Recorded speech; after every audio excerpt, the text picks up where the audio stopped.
وعلى آل محمد كما صليت على إبراهيم وعلى آل إبراهيم إنك حميد مجيد اللهم بارك على محمد وعلى آل محمد كما باركت على إبراهيم وعلى آل إبراهيم إنك حميد مجيد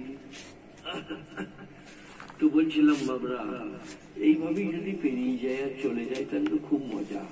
তা পেরিবে না।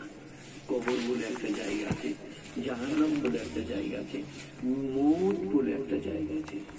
মৃত্যু যে কি কঠিন, হয়তো আলী বলেছেন 300 বার যদি কাউকে তলোয়ারে করে ছুটানো হয় যে কষ্ট হবে, যখন হায়াত চলে যাবে তখন অন্যরকম কষ্ট হবে।